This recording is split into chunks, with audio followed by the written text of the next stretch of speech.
Well, my first camera was a photography camera. To be honest, my dad is a musician and had a hobby as a photographer. So my first camera was a film camera that he gave me.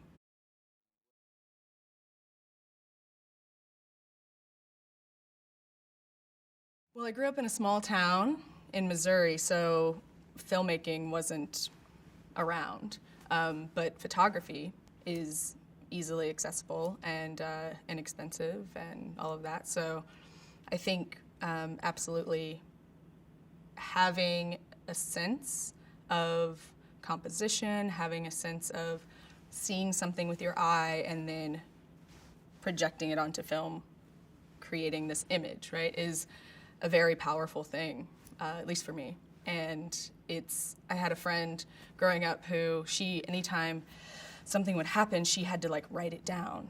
And I was never that way. Anytime I always had the camera there. I always wanted to like document this moment in time. She is now a writer and a professor, and I am a cinematographer, so.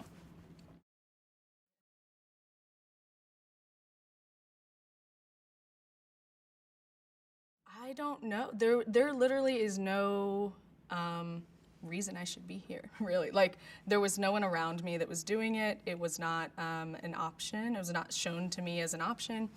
I had a delusion that I could do this for a living, and so I did it. And obviously, it's always still emerging, and this idea that, oh, you've like made it is this farce, right? But for me, I studied it in school. I had an emphasis in cinematography, and I got into the union very young and then moved out here probably about 11 years ago and have, just kind of made that transition.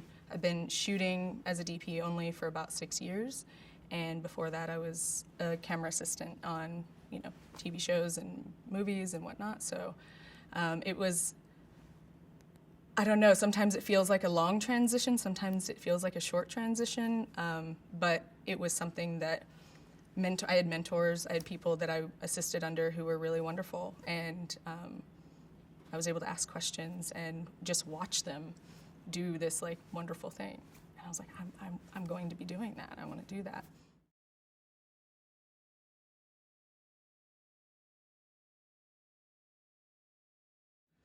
Yeah, I think, joining the union for me was a very positive experience. It is definitely a boys' club still to this day, but times are changing. Things are changing. You can't really ignore us anymore. Like, it's not PC to ignore us anymore. So, but I had really positive experiences. I had great, when I was an assistant, I had great first ACs that believed in me. Yeah, I had very positive experiences, of course, as most women do. We have negative experiences. But I was very fortunate that I was drawn to the people that were interested in just, are you good at what you do? Do you take what you do seriously? And do you pay attention? That's something that I've always loved learning. I've always loved being engaged. I'm a very tactile person. So the combination of those elements make for a very good camera assistant. And if you're willing to pay attention for the person that you're working for, like it's your job to assist them and look out for them. So that was never difficult for me. And there's one good, the union is a boys' club and all of that, but there is one sort of unifying thing about a union is you're in the union, so you must have met a standard of some sort. So you're here the same way I'm here. And we've both been taught the same things and that kind of thing. So there is this level playing field that can exist with the right attitudes that was very, very beneficial.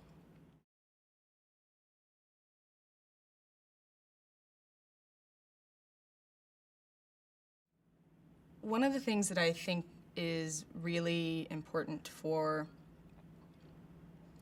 I don't want to say like young people, one of the things that's important when you're starting out is to not take any position for granted. So, you can have the attitude of like, oh, I'm just the assistant on this big television show.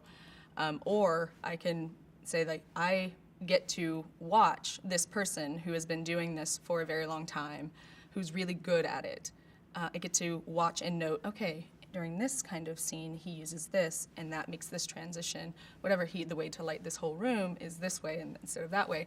If you choose to pay attention, you can learn a lot while you're actually getting paid to be around these people who are really talented. So it was, I would say something. I would say there wasn't like one production where it was like, oh, this is the altering moment. It was more like being around people who are professional. They know what they want. They know what they're doing. It's a learning tool. So I was able to then take that when I was an assistant. When I was making that transition, you have to have a reel. You have to shoot something. So I would on the weekends go and shoot things, and then built up a reel, and then you have to inevitably do that transition where it seems a little crazy, but it pays off in the end, hopefully, if you do it right, where you are turning down very well-paying jobs to get paid less and have more responsibility. But so you have to really want to do it, because being a union camera assistant on TV shows is a whole skill, and it is a whole career.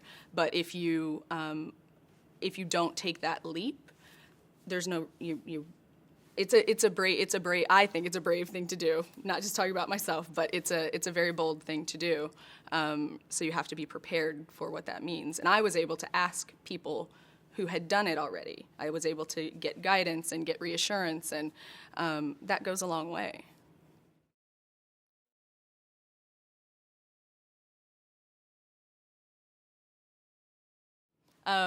Moving within the department can take a while if you want to do it only on these big shows, on these big things, because once you are good at something, people really want you to do that. And so they don't want to lose a really good second AC or a good first AC. So it can take more time to make that transition, because you get used to the security as well.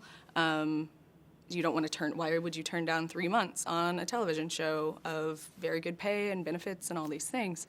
And luckily, our union is very supportive of, classified people that are classified in the union in different levels of the department.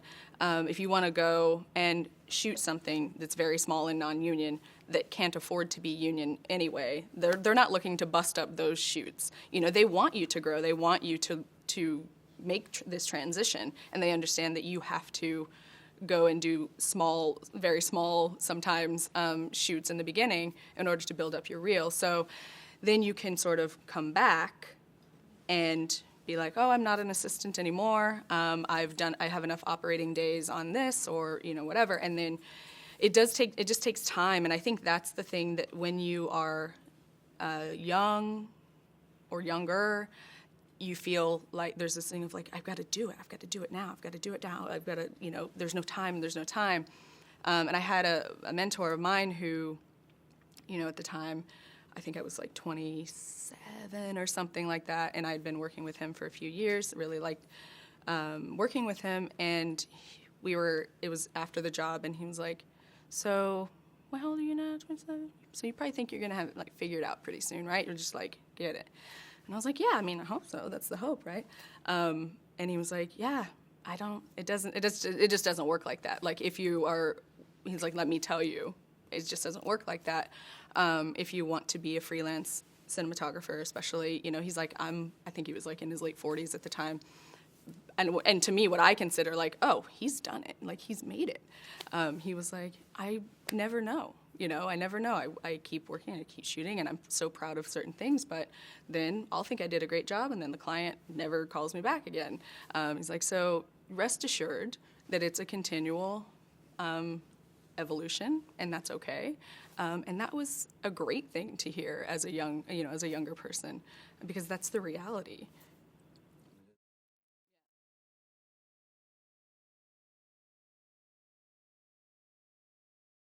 Yeah, and as you shouldn't, right? Because then once you arrive, you usually, the person who has arrived gets lazy. They're like, I've done it. I don't have to. It like implies that then the work is done, and that's never true, especially as a freelancer who, I work on documentary features, I shoot narrative features, I shoot commercial branded content things. There's overlapping skills, but each project requires me fresh, creative, collaborative. Like it's the same key elements that make you good at one can make you good at the other. So it's like a fresh start every time.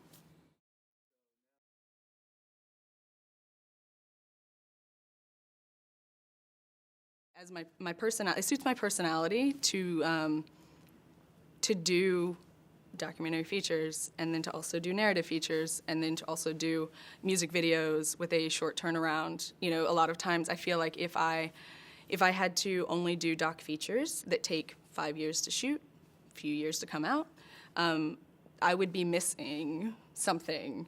It's really great to also then have control over the lighting and create a look, and then or shoot a music video that the turnaround is like 3 months, and I get to actually see it, and it screens at places. That's very rewarding. So for me, I'm really happy that I get to do all of those things.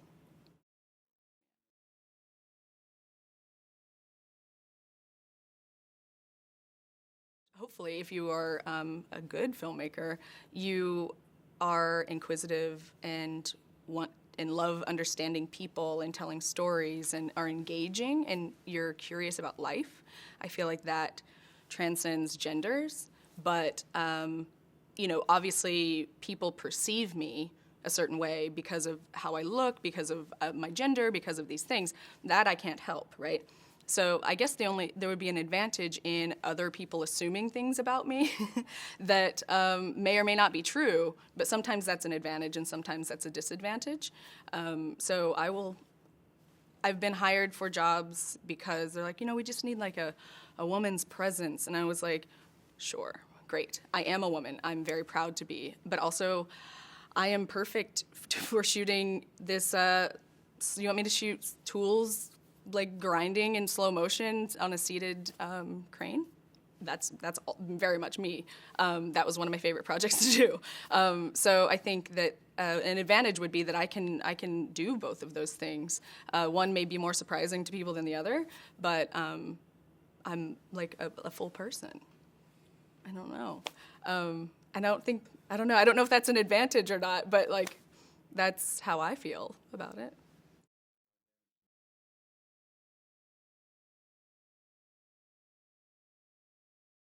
Well, Ellen Curris, who is a wonderful DP, had a women's group, our union women's group, up to her house about a year ago, actually.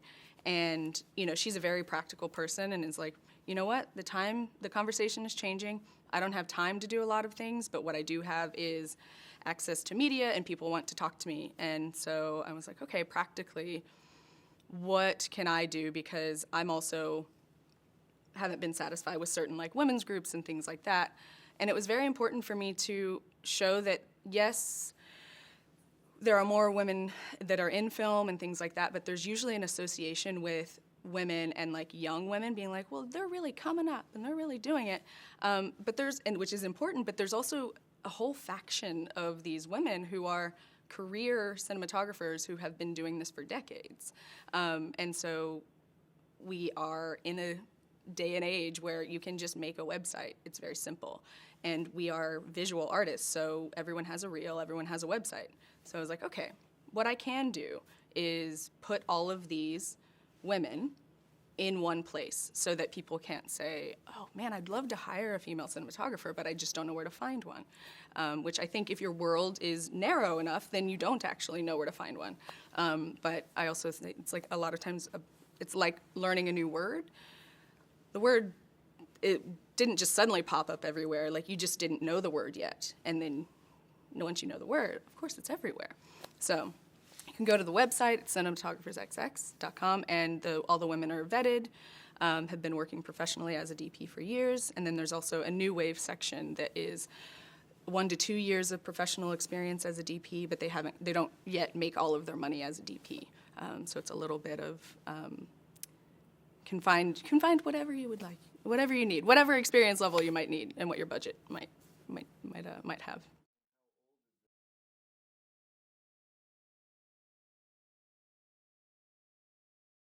It's very young. I created the site. I created the site in October of 2015, and we've since been profiled in the New York Times and Women in Hollywood and things like that.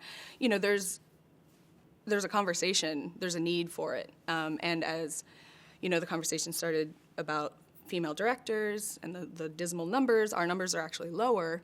So I was like, you know what? Now's the time. Like, people want to know there's a need. I will give them no more excuses. There are no more excuses. It's all there, and it's very convenient. So.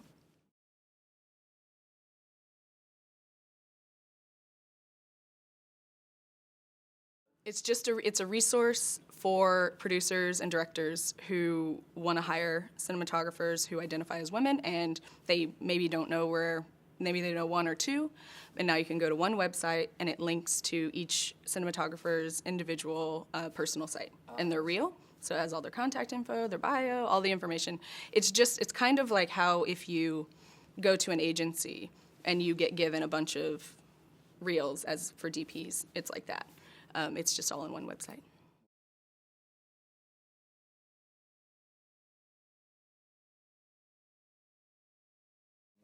I'm a full-time cinematographer and running this thing, so it's already good enough.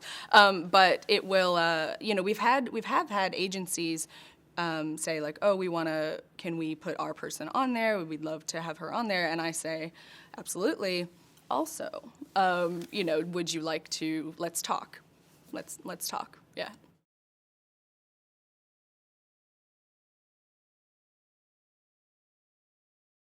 They're still going. Again, like it's only been a year, which is kind of crazy. But you know, we've been in talks with the Academy, and you know, wanting to see what's there, to see what we can do for each other.